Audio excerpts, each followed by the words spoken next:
What's up all the people on the internet? My name is Milo and this is DailyPlus.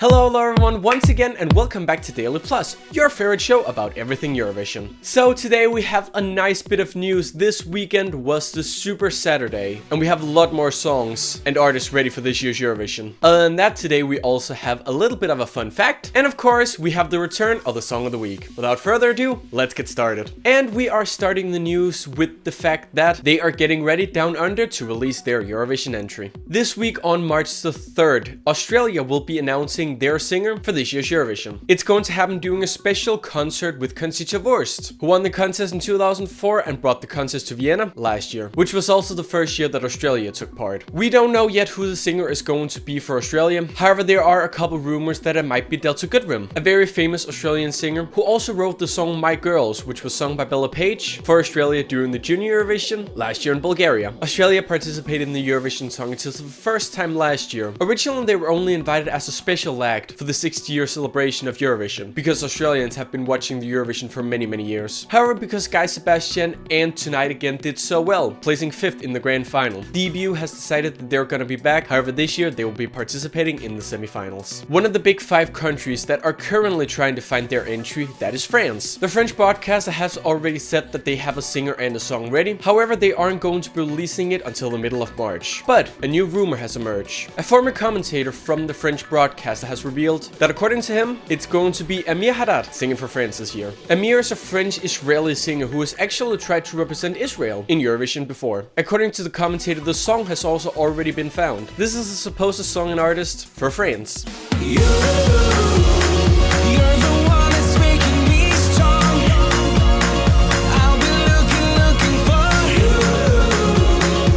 Now, right now, we do not know if this is true. The French broadcaster hasn't confirmed or denied it. Maybe they're just going to keep quiet until their big reveal, or maybe they will say something a little bit sooner. We don't know yet. France is one of the big 5 countries, meaning that they always take part in the grand final and don't have to compete in the semifinals. However, this year SVT and EBU are making a couple changes to make sure the big 5 songs are heard more during the semifinals, hopefully to prevent the very bad placings of the big 5 countries over the last couple years. Now let's talk about some of the songs that were picked this week. The first one was on Friday when the United Kingdom held their first ever national final for many years. In this final Eurovision You Decide, the winners were Joe and Jake and the song You're Not Alone. You're not alone.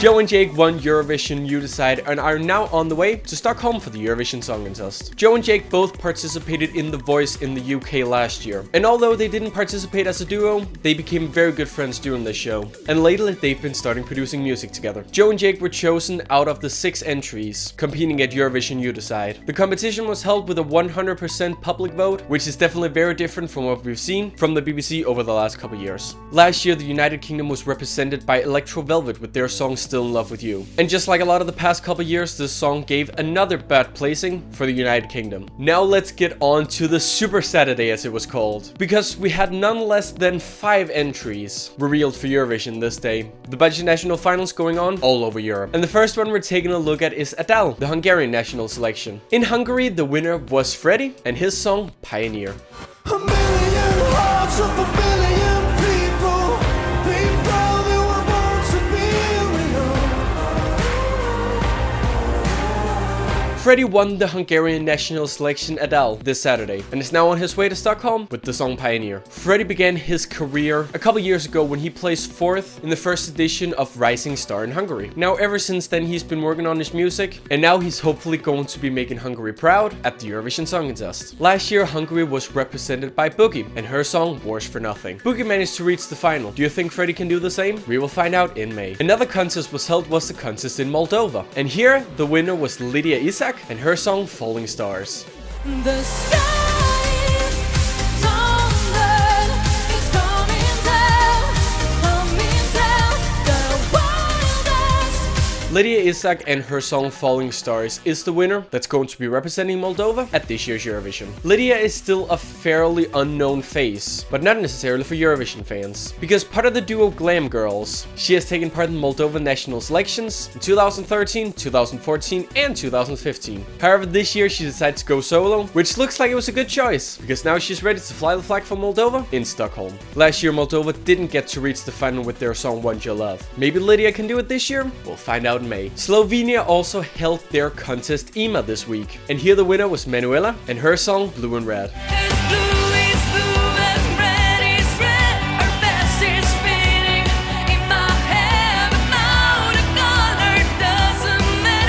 The country-inspired song Blue and Red by Manuela was the winner of this year's EMA in Slovenia. Manuela has been making music since around 2011, and she has already released a couple singles, so she is an okay well-known face in Slovenia. She may not be a big star for Eurovision fans, however this song with its more country vibes definitely brings a very different experience to this year's Eurovision. Last year Slovenia took part in the grand final of the Eurovision. With Maria, will they be able to do the same this year? We'll find out in May. Norway also held their yearly Melodi Grand Prix, and the winner here was Agnete.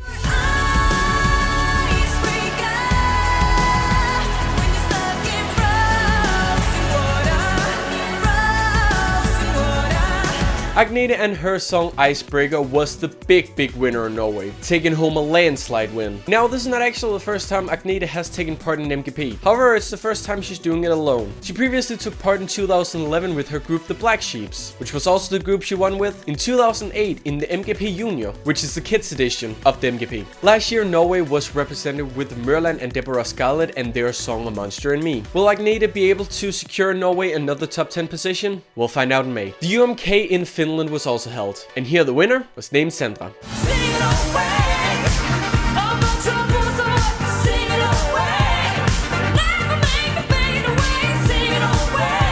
Sandra and her song Sing It Away was the winner in Finland's show UMK. Despite the song only placing third in the televoting, the song won by enough points for the jury voting that it could go on to represent Finland. Sandra released her debut album Gold back in 2013. However, she is not that well of a known face within Finland. However, the Finnish selection has always been about trying to find some artists that aren't that well known to be able to give Eurovision fans and the Finnish fans some new lovely music to listen to. Last year, Finland was represented with a Finnish song and a very special group that unfortunately didn't manage to get to the grand final. Will the same thing happen to this song? Only time will tell.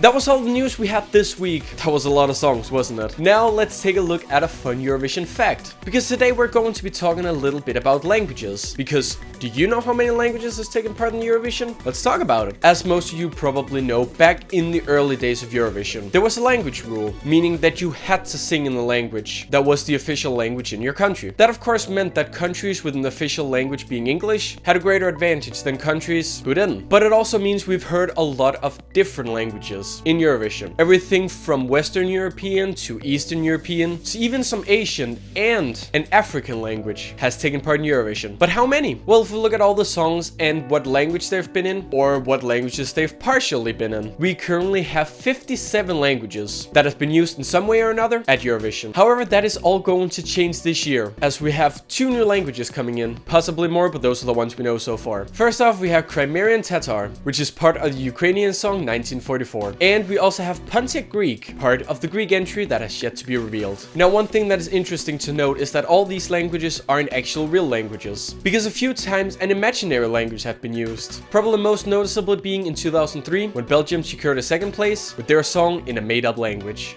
Now that was today's fun fact, I hope you enjoyed it. But now let's get to the song of the week. I thought since this is the beginning of the new season of DailyPlus, I would choose my personal favorite winner from Eurovision. Now I've been watching Eurovision ever since 2001. And out of all the songs and all the winners I've heard, my favorite is definitely from 2010, when Lena from Germany won with Satellite.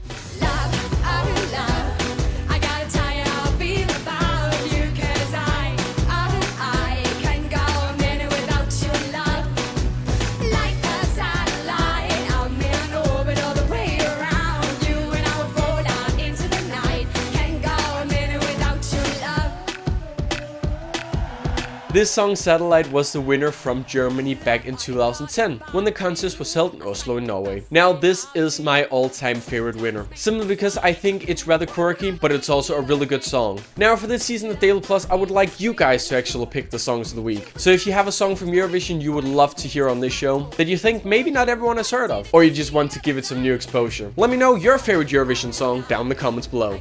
Now that is all I had for DailyPlus today. I hope you guys enjoyed it. If you did, remember to leave a like and a favorite, and of course click the subscribe button for more of our shows and exclusive interviews. And if you want more Eurovision news, remember to check out our website esc-plus.com. We have news, we have polls, we have interviews, we have everything, so check that out if you're interested. And if you want some more from me, I have a show called Super Showtime. It's all about music and song contests, not only Eurovision, so if you're craving even more stuff like that, check out my channel. But that's all I have for today. See you next week.